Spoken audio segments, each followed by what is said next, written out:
Good morning, everyone. I realize this may be a challenging week for some, but it's nice to be able to collectively share in science and be together, and especially nice to have a new speaker.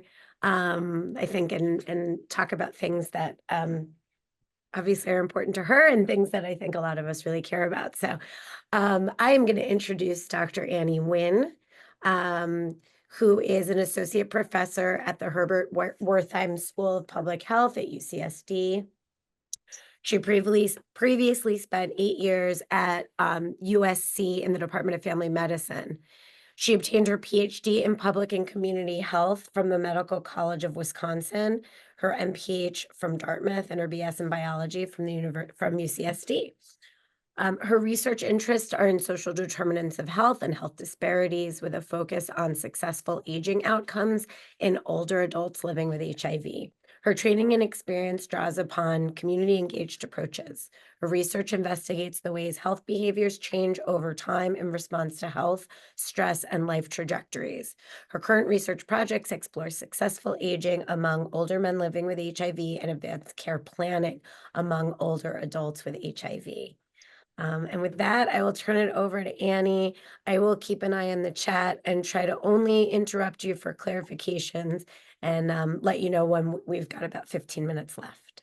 Great, perfect. Thank you so much. And it's such a pleasure to be here. And I see a lot of familiar faces, or at least familiar names if I don't see your faces. And so it's really a delight for me to be here today and to give this talk.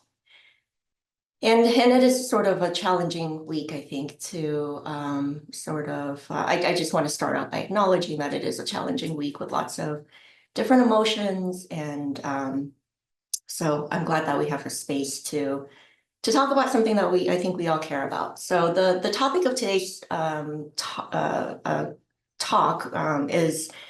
is on social isolation and loneliness among older adults living with HIV. And really the question that I want to get at is, how do we mitigate that? So what I'll do is talk a lot about the current literature around this area, and more broadly as it applies to all ages and all older adults. Then we'll focus a little bit about studies that specifically have looked at older adults with HIV, and we'll talk a little bit about some interventions that are out there and what those interventions find.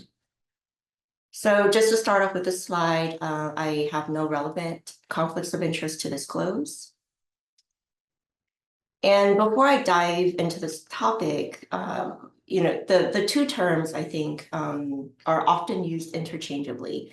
And on a qualitative sort of sense, in everyday colloquial language, we might think of it as sort of the same when you talk about social isolation and when you talk about loneliness. But when it comes to measurement and the way that we approach it in research, these really are two distinct concepts. So social isolation is really an objective measure, and that is literally like a count of how many social contacts a person has. So someone is considered socially isolated if they have few social contacts. Loneliness, on the other hand, is a subjective measure, and that is a feeling or an emotion that can result from having inadequate social connections. Often it is related to the number of social contacts that a person might have, but it's not highly correlated. It's not a one-to-one correlation. And you can think about that idea that you can be alone in a crowd. You can also be in a crowd, you can also be by yourself and feel completely fine and not lonely, right? So these and studies have looked at this, the correlation or the relationship between isolation and loneliness. And there is an association, but again, it's not a one-to-one association. So as we're talking about social isolation and loneliness throughout this particular talk today, just keep in mind that these are two different and distinct concepts. So we know that these two concepts are related. There is some overlap. And maybe the best way that we can really think about this is that the social isolation and loneliness make up a set of social vulnerabilities. and create a type of social condition that can lead to numerous health outcomes, and it's really in the deficit. So social isolation and loneliness can lead to poor health outcomes. There's a compendium of literature that's looked at the relationship between these social vulnerabilities and things like cardiovascular disease, stroke, dementia, physical impairment, depression, and anxiety. There's a very strong relationship between the social vulnerabilities and cardiovascular disease and stroke. And in lots of ways, this relationship is sort of recursive. So not only do social vulnerabilities create a risk factor for poor health outcomes, these poor health outcomes also create a risk factor for social vulnerabilities. And sometimes these things feed into each other. So if you take the example of stroke, for someone who experiences a high degree of social isolation and loneliness, it increases the risk of stroke. But once a stroke occurs, there may be some physical impairment that results from the stroke event and prevents that person from engaging socially or engaging in social activities the way that they would like or the way that they used to, leading to further isolation and maybe resulting from that further feelings of loneliness. So these two, sort of the direction of these two things can go in both ways and can also feed into one another. So it's a little bit difficult to disentangle.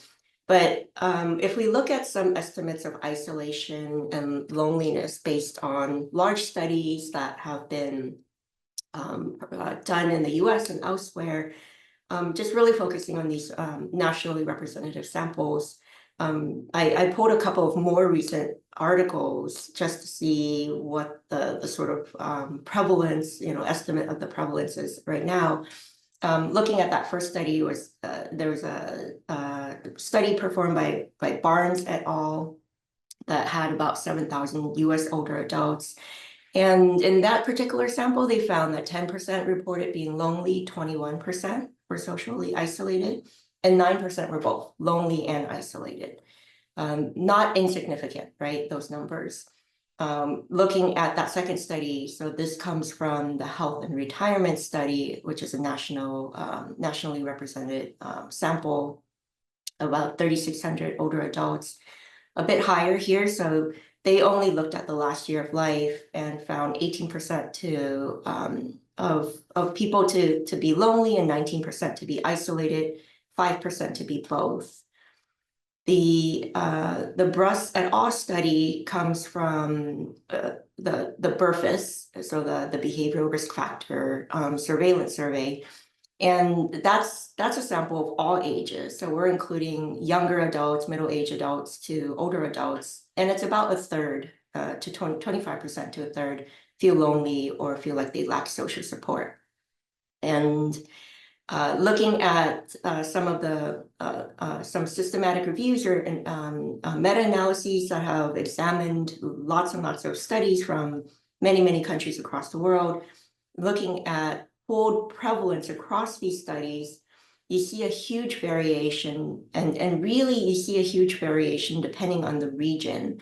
So countries in sort of northern European countries, the Scandinavian countries tend to report lower levels of loneliness and lower levels of social isolation.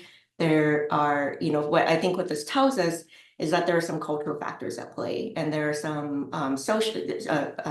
country-specific and cultural factors at play.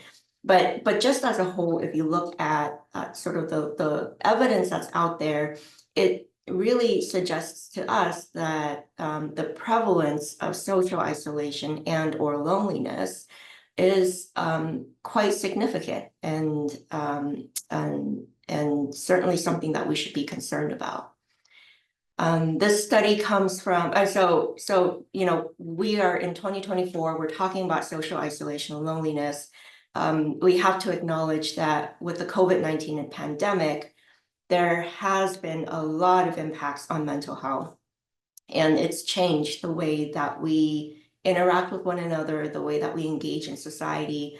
And so there were a lot of large panel studies that had the opportunity to look at loneliness and social isolation before and after the COVID pandemic, because they were already collecting this data, right? And so this study comes from the Canadian Longitudinal Study of Aging. And what they found with their particular cohort is that from 2011 to 2020, there's an increase in the percent of older adults who say that they're lonely. So that's true among women, sort of younger, older adults, among men in the younger, older ages, and then also the older age ranges for women and men. So across the board, basically, we are seeing an increase in the percentage of people who are reporting feeling lonely, sort of during COVID compared to before COVID. And this is another study, another panel study, and that's across the pond from the English Longitudinal Study on Aging. And again, it's the same thing, that we really do see an increase in the number or percentage of people who say they felt lonely as a result or during COVID. And the University of Michigan National Poll on Healthy Aging has been tracking this as well. And they have a little bit more recent data, so post 2020. So what their data has been showing is that among older adults, these feelings of isolation, social isolation, has increased from 2018 to 2020, so during the COVID pandemic, and then has started to sort of come down a bit after 2020, but still remains in an elevated state compared to before the pandemic. And I think this week of all weeks, we can also think of not just the COVID pandemic, but perhaps other things that are happening socially in our political world and in our social world that may be contributing to the sense of isolation and the sense of maybe lack of community. So the studies out there really do show a strong connection between social isolation and loneliness, social connection, these social vulnerabilities, with lots of health outcomes.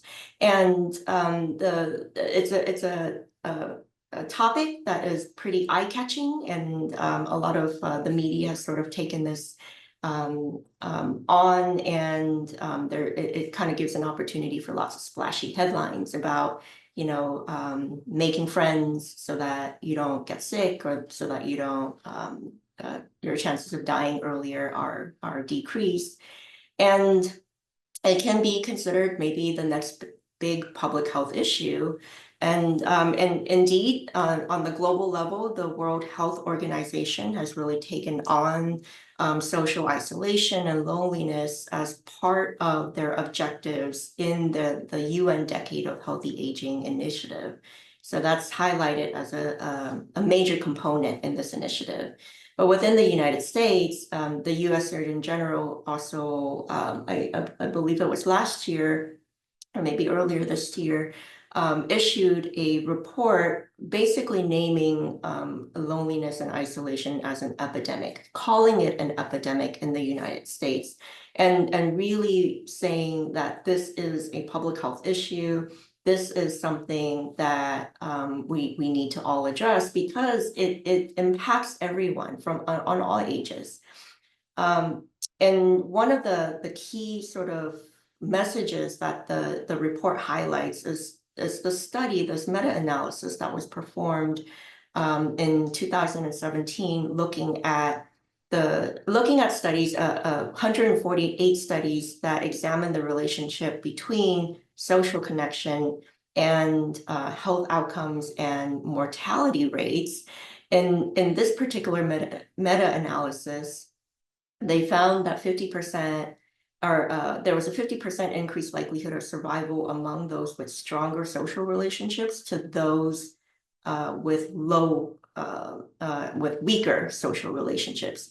And if you look here, so I mean, the headline is kind of splashy. It's kind of, it's meant to catch your attention, but lacking social connection is as dangerous as smoking up to 15 cigarettes a day, which gives you a sense of just sort of the seriousness or the salience of the issue.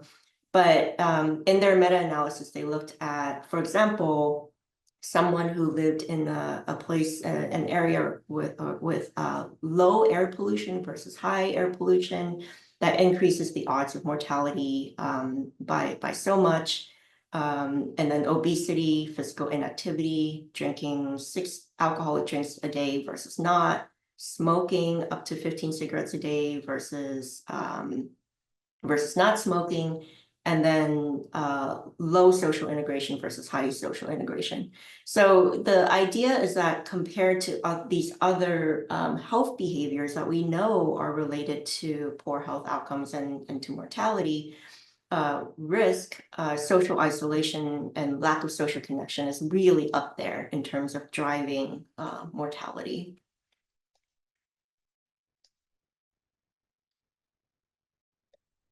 So I pulled one of this particular study as well. So this is a social connection and mortality study in using the UK Biobank, and these authors used a prospective cohort study to take a look at to take a look at social connections and the relationship to mortality. So they started with a baseline of almost 500,000 people in the UK and collected data at baseline, right? So collected data on social support. So in this particular study, they looked at 2 aspects of social support. There's functional support and then there's structural support. And we'll look at the results in a bit, but basically they collected data at baseline on functional and structural support, and then followed the cohort over time until death. And so because this was done in the UK, this is a very white sample and really lacks ethnic and racial diversity. So just keep that in mind in terms of the bias of the sample. But the median years to follow up, so median years to the point at which death is 12.6 years. And over that time, we saw that in this particular sample, 7.2% died from all-cause mortality. So when authors looked at the relationship between structural measures of social support and functional measures of social support, what we're seeing here is that the hazard ratio, right? So this is just the chances of a person dying increases for someone who is living alone versus not living alone. Someone who engaged or did not engage in a group activity weekly versus those who did. And there's a sort of a stepwise almost effect where frequency of visits from or with friends and family, that there's a high risk of mortality for those who reported never visiting with friends and family, and also for those who visited with friends and family once every 3 months, but really no increase in risk if you didn't visit with friends and family less than that. So really the risk starts with never visiting with or not visiting with friends and family at least every 3 months. And sort of the same thing here too with the ability to confide in someone close. It's really those who said they never confided in someone close. That's where the risk starts to kick in. But there's also increased risk for those who feel lonely compared to those who don't. And when these authors looked at these different functional and structural isolation in combination, so having functional isolation alone increases risk of mortality. structural isolation alone increases risk of mortality further, but it's having both functional and structural isolation that increases risk by a lot more. And that was true for all-cause mortality as well as mortality related to cardiovascular disease.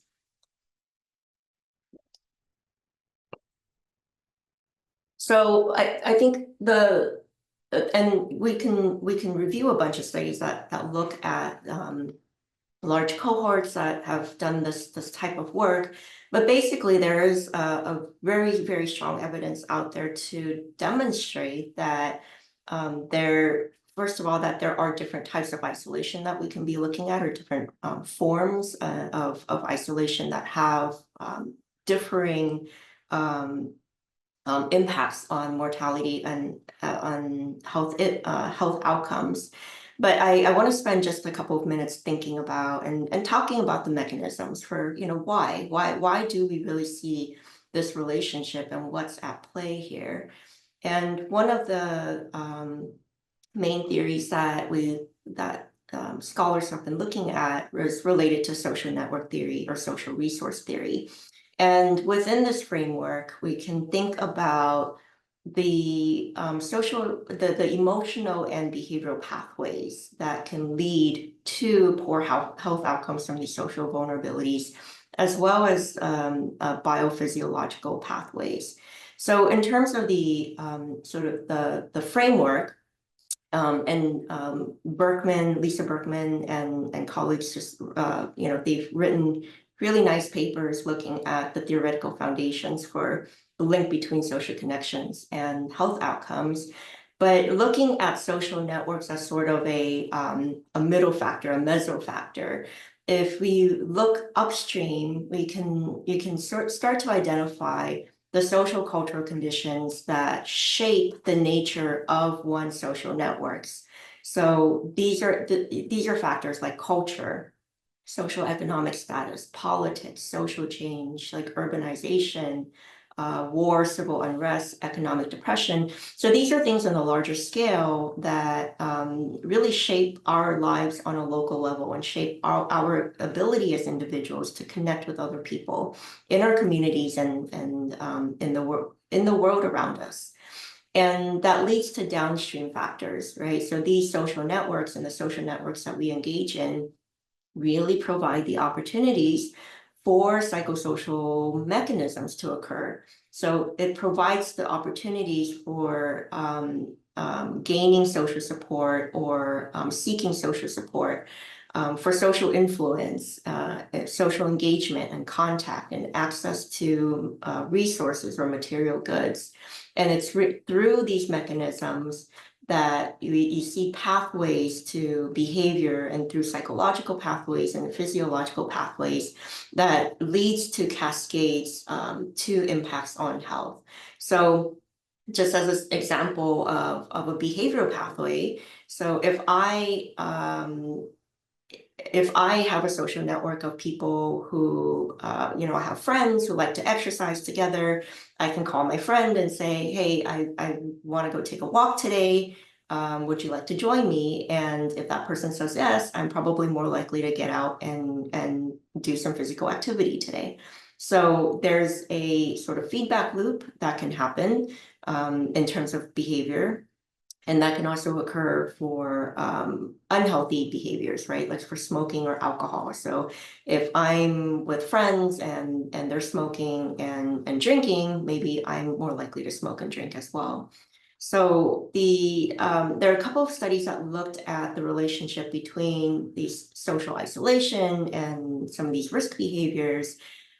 This particular study comes from the National Social Life Health and Aging Project, NSHAP, and they looked in the context of COVID. So in the context of COVID, these are older adults. And so in the context of COVID, older adults who've reported having a decrease in in-person family contact since COVID-19, or in-person friend contact since COVID-19, and those who reported feeling lonely, found that they were less likely to engage in physical activity than before the pandemic. They were more likely to drink, and they were also less likely to feel rested. So what's interesting about this particular study is that they weren't looking at a snapshot in time, like how much that individual felt socially isolated or were socially isolated. It was that perception or that evaluation of a decrease in contact.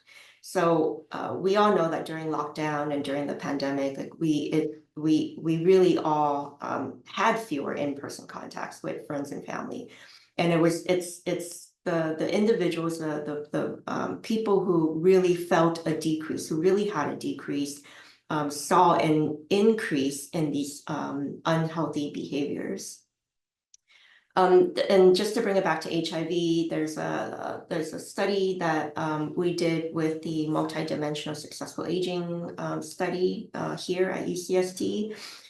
In this particular study, one of the things that we looked at in our analyses was the relationship between social support and self-reported successful aging. And we found a relationship, a positive relationship, but that relationship between social support and successful aging went through leisure activities. So there was an indirect relationship that went through in leisure activities. So those who reported having greater social support also had greater engagement in leisure activities, which led to success or feelings of successful aging. So I think, you know, some of these studies really just show that behavioral pathway, that there's the possibility that that's one of the mechanisms for why we're seeing a relationship between social vulnerabilities and health outcomes. On sort of the more biophysiologic pathway and that sort of area. There's been quite a number of studies that have looked at the MIDAS cohort, the midlife in the US study, and looking at the relationship between loneliness and isolation and biomarkers of systemic inflammation. So in this study, they found, authors found that in people who felt lonely, there was an association between feelings of loneliness and these specific biomarkers, so IL-6, fibrinogen, and C-reactive protein, and as markers of systemic inflammation. So so that suggests that people who feel lonely have a greater systemic inflammation. And I thought this was an interesting study that was published very recently, also using data from MIDAS, where they examined loneliness and markers of epigenetic age acceleration on chronic conditions. So there are different sort of epigenetic age acceleration markers or clocks that have been created. And my understanding, this is not my area of expertise, but my understanding is that Grimm age and the Dunedin pace are trained under sort of more complicated sort of circumstances, not just on chronological age. So they're a little bit better at predicting age acceleration. But basically in the study, they found, authors found that like loneliness was, feelings of loneliness was associated with these three markers, so the Horvath acceleration, Grimm age, and Dunedin pace. So these markers of epigenetic age acceleration. And when they looked at the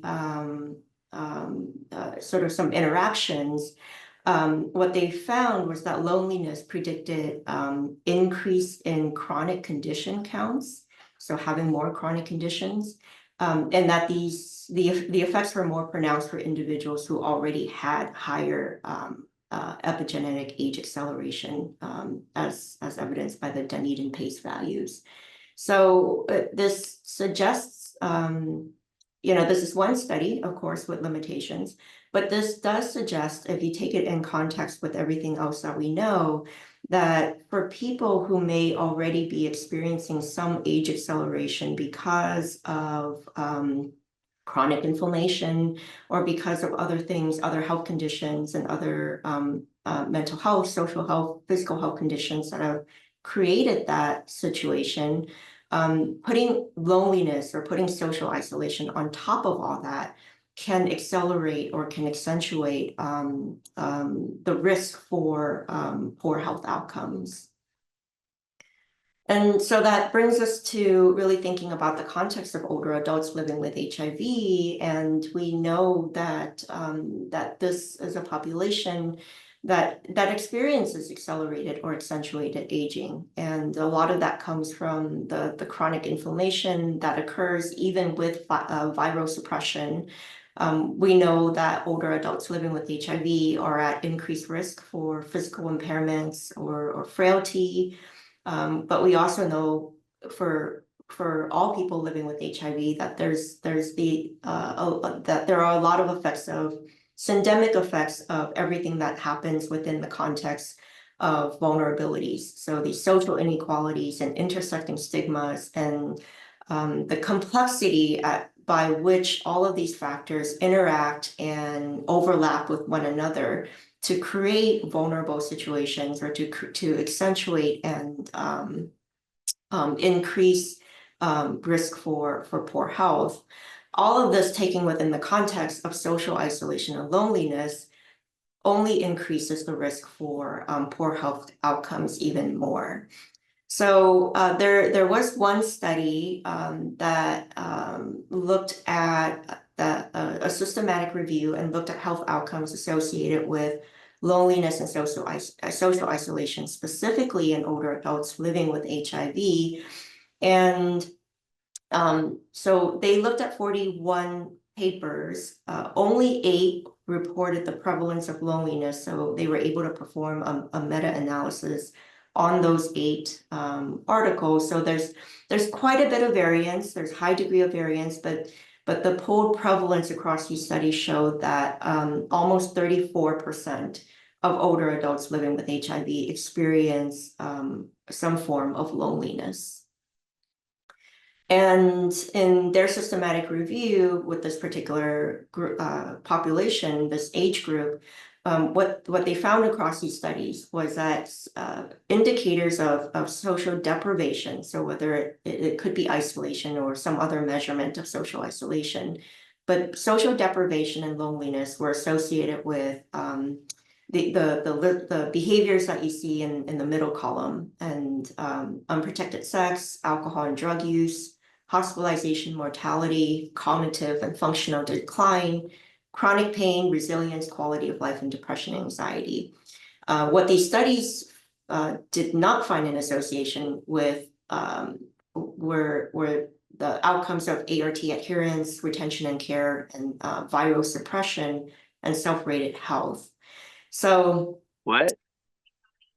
was there? No, she was just ready to go in. Yeah.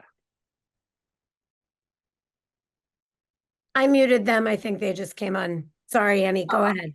Okay, all right, thanks. And so I have to mention that there is so much heterogeneity in measurement for social isolation and for loneliness. And for social isolation alone, there are more than 50 measures that you can use. And when you're going through these studies, just be mindful sometimes that studies are using one item proxies as a measure of social isolation. So for example, there's a question like, do you live alone? And if you say yes, sometimes people are categorized as being socially isolated, that it's a proxy for social isolation. I'll just say from experience, that's not true for me. I live alone. I certainly, if I were to take a social isolation, measure, I don't think I would be categorized as socially isolated. So just be mindful that there are a lot of studies out there that really use different ways of measuring isolation. And also worth mentioning, I think that social isolation really is not a measure of it's not a measure of social connection or support. So lack of social isolation does not mean the presence of social connection or support, right? The inverse is not necessarily true just because you lack something. So if we want to measure social connection or social support, we have to measure social connection or social support. And there were some really prominent authors that have been doing a lot of work in this area over the last couple of decades. I've written a correspondence in Nature Aging, and just really reflecting on what we need to do in this field in order to come to a consensus on measurements around social isolation. So I think that's pretty exciting. Like that the field has come to this, to where we are now, to this point. And I think there's going to be a lot of interest moving forward on this topic, and I'm excited to see what sort of consensus might come from this thinking and this work. So let's spend a little bit of time talking about some interventions.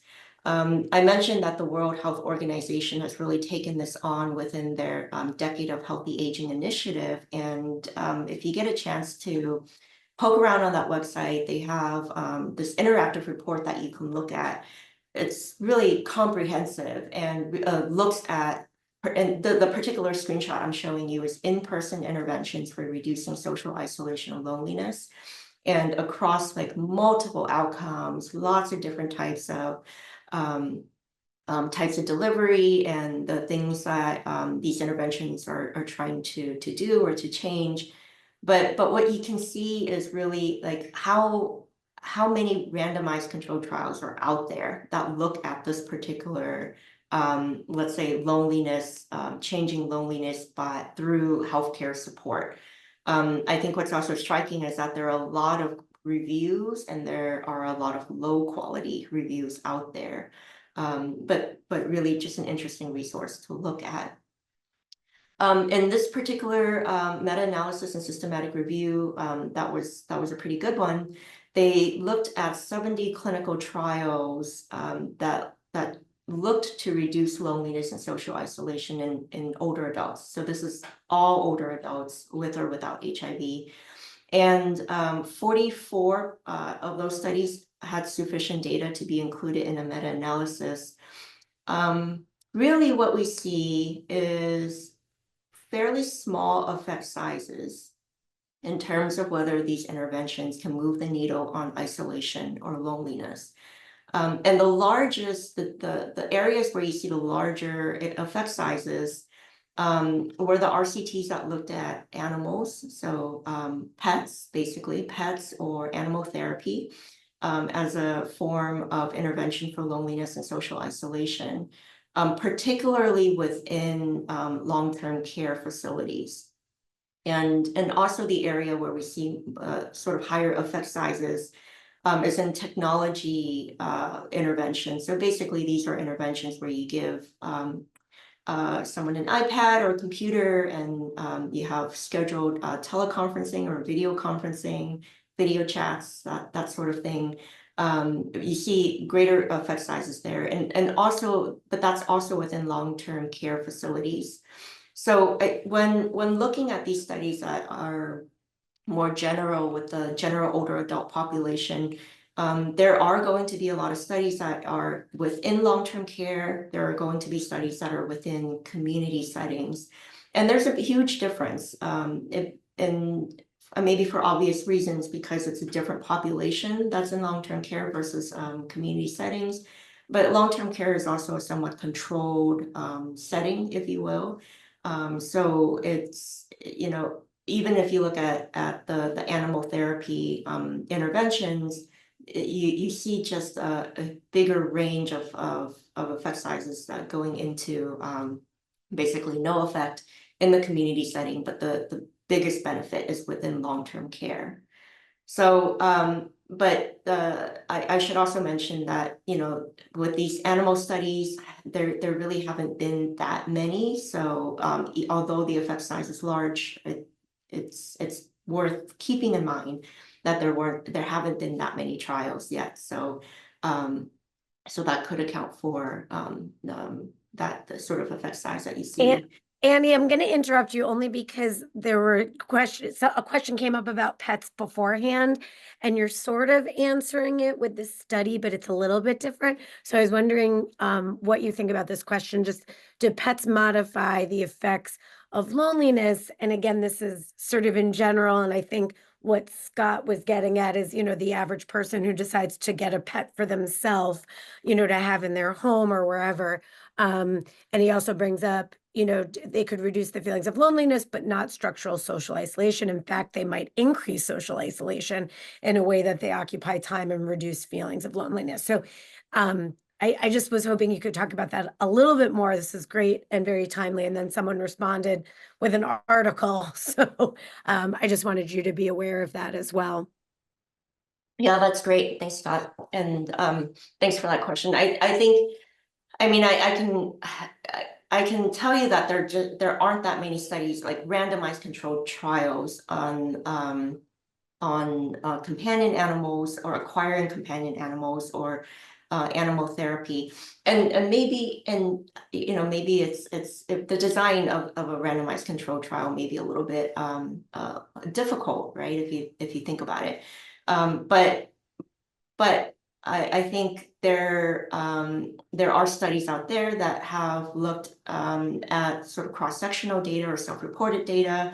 Qualitatively, certainly people report having benefits, receive like mental health benefits or less feelings of less feelings of loneliness or maybe even isolation with a pet. It really depends on how you interact with the animal and how you use the animal in a way to interact with your environment around you. So if you're taking your dog to the dog park every day and interacting with different people, right? That's really different versus if you have a pet that doesn't require walking and you're sort of taking care of the pet inside the home. So I think colloquially, I certainly feel like there are lots of benefits to it. I don't think that there are many randomized control trials out there. So except for the one or two that were included in that meta-analysis that I showed in the previous slide. Thanks so much, Annie. Just wanted to not leave pets since there'd been some discussion already. Right.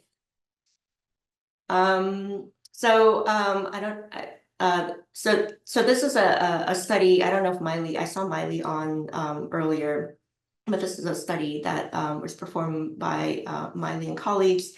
And in this study, they looked at 214 people who are older adults living with HIV. And this was an intervention meant to address mental health, but they did measure loneliness. So I thought it was worth a mention.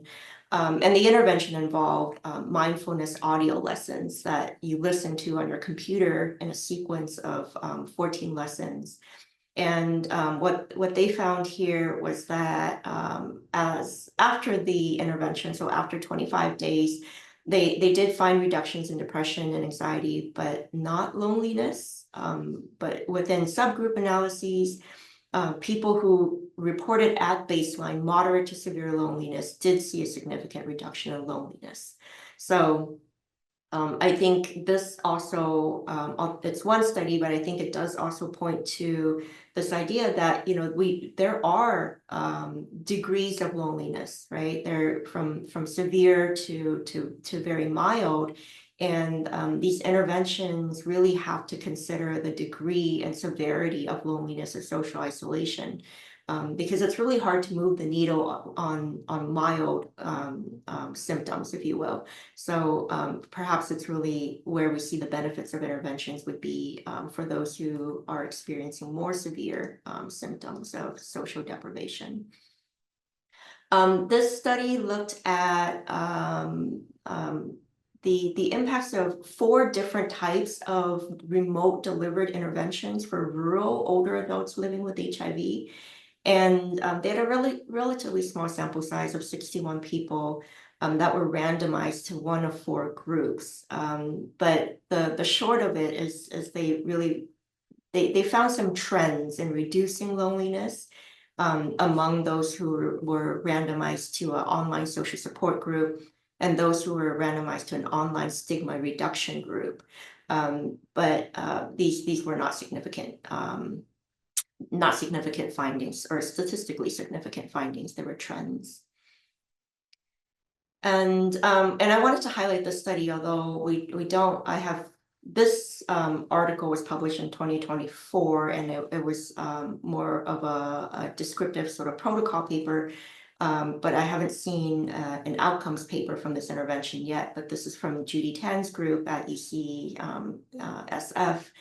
and they use a group singing intervention that started before COVID, and I think they had to sort of shift to an online or hybrid or online singing experience when COVID hit. But they use a singing intervention to address loneliness and social isolation. So I really look forward to seeing the outcomes paper from this particular study. And then I thought it was worth a mention some of the work that I've done with Jeff Taylor and Brandon Brown, and this is some of the work that we're trying to get more funding to keep doing and to keep studying.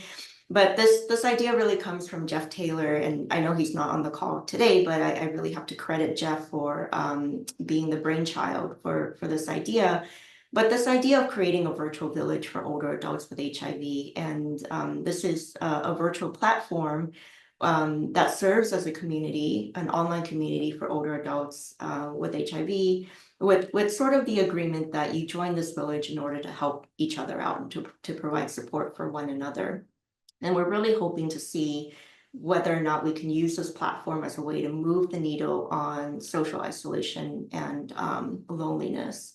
So just maybe for the sake of time, I won't go through all the slides, the rest of the slides in detail, but I'll just show you that in the work that we've done so far, we developed this virtual village by creating an advisory board. And with our advisory board, we constructed a list of 28 potential considerations for a virtual village. We used our CAB meetings to really talk about and think about, if we were to create this virtual village on a electronic platform, what do you want in it? What do you think we should have in it? What kind of programming? What would be beneficial to you? And from those 28 potential considerations, the research team rank ordered the top 5 attributes that we felt were the most sort of doable within the constraints of what we can do in a research project, right? And then we recruited participants to rank those factors, and through a choice-based conjoint experiment, so that we could determine what we actually use, so that we could determine what we would actually put in this virtual village and then build it. So I'll just skip to this part where the results of the conjoint experiment is that we recruited 62 people to take this this experiment. It's something that you run through what's called Sawtooth. That's the software that we use, and basically what the participants see is these series of options. So it's sort of like, here's the first page. If you had option 1, 2, 3, or 4 with these sort of different attributes, and there's some variation in the attributes, which one would you like more? And so it goes through like 8 of these different options, and you pick the one that you would most like to select out of the 4 that you see there. And there's a Bayesian hierarchy or hierarchical analyses that the software performs to give us relative, a sort of relative ranking of importance. And so we came out of this with sort of a list of attributes that were most important to older adults with HIV in thinking about what they want out of a virtual village. and then also the preferred sort of detailed or level of what they want from those attributes. So we took that and we designed a virtual village that we had hosted on a Discord server. And we did recruit 20 people, ran the intervention for about 4 weeks. And within our virtual village, we had discussion boards to promote engagement. We had a buddy matching program. We held synchronous socials on Zoom. We had special lectures and resource lists. And we and from that, so we basically found that we did increase feelings of social engagement as a result of that very, very brief intervention. But really this was just some pilot work to see if we could do this, to see if it was feasible, and to see whether or not participants would enjoy the experience of being a part of the virtual village. But we were really looking to move this work forward and see if we can use this as a format to really move the needle on social isolation and loneliness long term. And I'll just leave it here with some final thoughts, that they're acknowledging all the heterogeneity in the measurement. The compendium of evidence really points towards a significant prevalence of social isolation and loneliness, and specifically among older adults, and its negative impacts on health. Intervention studies are many, but really have yielded pretty small effect sizes. But I think that still suggests that we can move the needle. It's something that it is possible to intervene on. In terms of strategies, we probably just need to think about multiple pronged strategies. And really, maybe what we really need to think about is the fact that individuals are really unique, and social interventions is very different from a health behavior intervention, right? Where we're trying to change a health behavior. It's just people have such different social needs that we really need to tailor interventions to address the uniqueness of individuals. And I'll just say that there have been very, very few studies that have intervened on social isolation and loneliness, specifically among older adults living with HIV. And this is really a huge gap in the literature.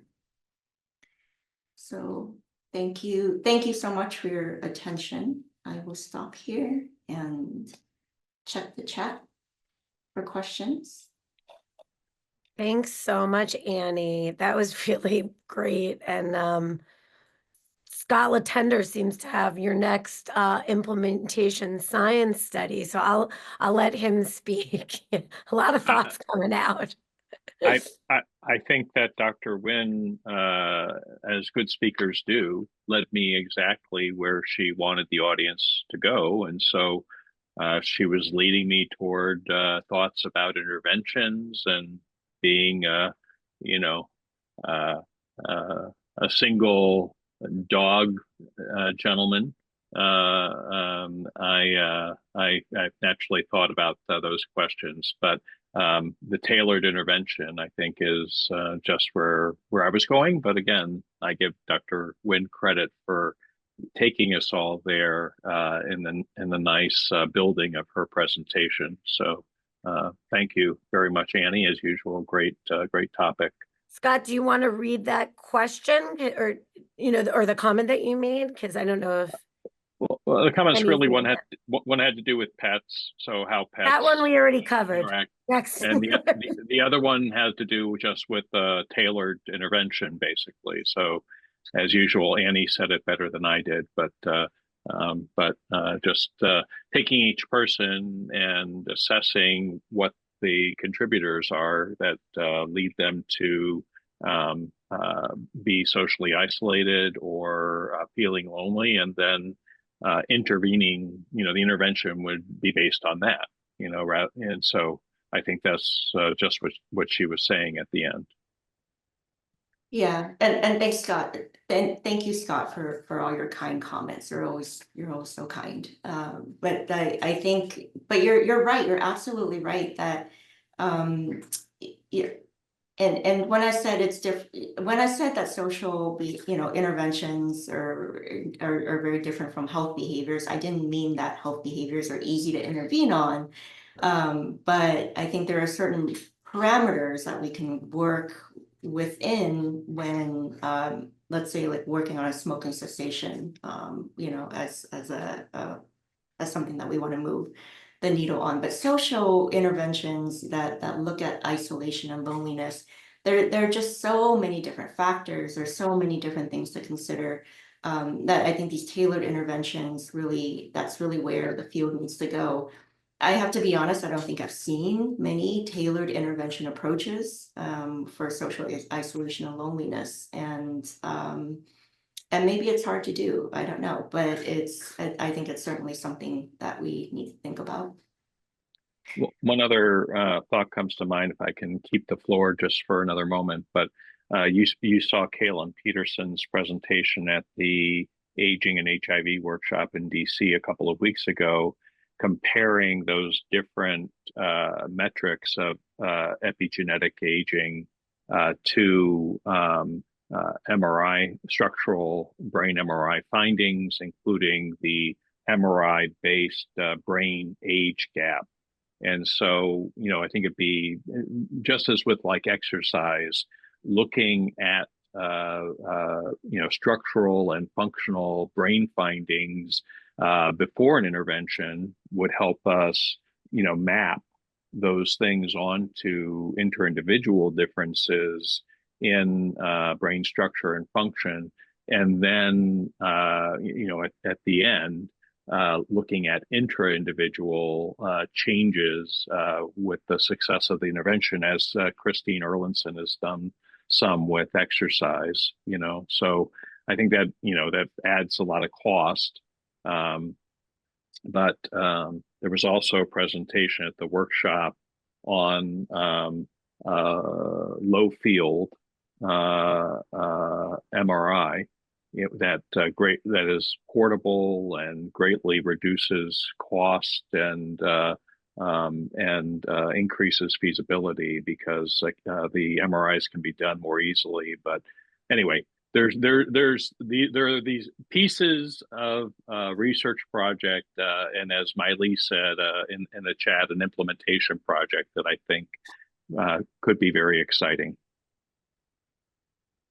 Yeah, I agree. Sounds like we all need to work on a implementation science grant together.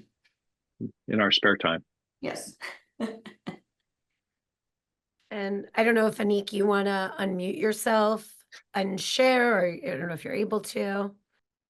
Yeah, I mean, to be honest, it's not my topic at all, but I was working with an occupational therapist a while back, and we were trying to actually adapt this intervention for older adults into an intervention for young people who use drugs.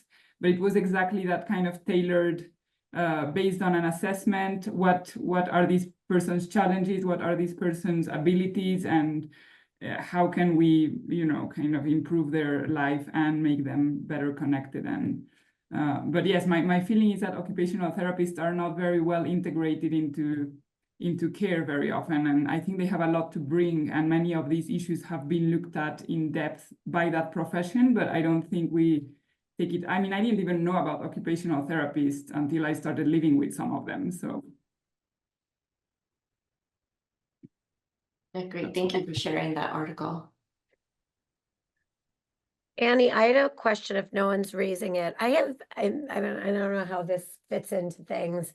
I have some patients where when we talk about sort of their isolation or their lack of engagement with others, they're like, that's how I want it. Like I prefer this. Has there been much research in that arena of people who, and I don't know how truthful they're being or how accurate that statement of this is what I like is. There may be more there, but for people who say like this is how I like to live my life, do we know what outcomes look like for them, or and how does that factor into these interventions? Yeah, and that's the tension between the subjective and objective ways of thinking about these social conditions or social vulnerabilities, if you will, right? And so for that person, they probably would not rate themselves as being lonely, right? And so in the loneliness study, they would be in the group of people who are not feeling lonely. But by objective measures, it's possible that they would be categorized as socially isolated. And there are the risks that come with social isolation in terms of having fewer sort of structural or functional networks to rely on, maybe when they need it. So they may be functioning perfectly fine without when they find themselves not needing to rely on something or someone for something, but it's when those needs kick in, that's when your structural networks and your social support networks really start to help. So I think you're really highlighting the difference between the subjective and objective nature of how we measure these things. Right, that makes sense. Thanks.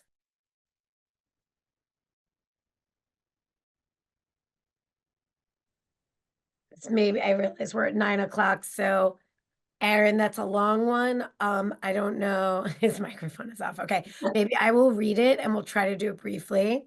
I'm wondering how much ageism contributes to the social isolation process here in the US versus economic value.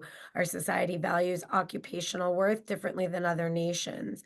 Once someone retires, they seem to disappear from community participation. Creating community for this cohort may help marginalized individuals support each other. But what efforts are there to reintegrate these individuals back in to collective society as a whole? Yeah, great question, fantastic question, and I don't have the answer. If you have the answer, then wonderful, we've solved it, I think. And this is certainly true in Western cultures in the US and the way that we sort of treat older adults and treat people after retirement. You know, there is a lot of isolation that happens structurally because of how we've built the way our society works in the US. I know there's a lot of work out there, like AARP tries to do a lot of work around this area. There are a lot of so like American, it's like AmeriCorps, it's like a Peace Corps for older adults who want to volunteer after retirement, you know, maybe go to schools and read to kids, tutor kids, that sort of thing. I mean, there are a lot of programs out there, but it's there, I don't know, it's just not very well integrated into the way we operate our society. So great question. I think ageism plays a lot into all of this. And if you have the answer, then we'll fix it. I just wanted to make a quick comment. Thanks, Jill. So it also has to do with our culture of individualism, where, you know, we do everything on our own, we take care of ourselves, we don't ask for help. That is actually, I think, something that is very difficult to overcome, especially if that's been a message that's been ingrained in you as an American for most of your life. There is if you look at, and you know, Annie had mentioned that there are differences in loneliness and isolation across different countries. And if you look at those different countries, a lot of it has to do with whether or not they're more of a collectivist culture or an individualistic culture. That being said, Japan, you know, which historically has been more collectivist at large, is currently struggling with like this crazy crisis of older adults basically like dying in their home and not being found for like weeks because, you know, nobody is really interacting with them. So Japan has been instituting some cultural changes. So they have been developing and building communal dining and encouraging the normalization of, if you're at a restaurant, you know, like you are meant to be interacting with other people. Like, don't just have your individual hood for your ramen or your individual plot, but having these tables that are more communal to encourage multi generational interactions and more community. So I think that there are some structural things that are already being done in a lot of the other parts of the world that the US can really learn from. And I know that communal dining is starting to be a strategy that some of our organizations locally are now implementing. Yeah, thanks, Bradley. That's fascinating. So I know we're past time. So is Marvin still on the call? Yes, I'm Okay. here. So, okay. Well, yeah, we are, it's 9:05. So thank you everyone who stuck around and joined and made comments. Thank you very much, Annie, for doing this talk. I know that's very important to all of us and really poses some great questions about future implementation, right? So Yeah, great. Thanks, everyone. thanks Thanks everyone. for Have a good great weekend. questions.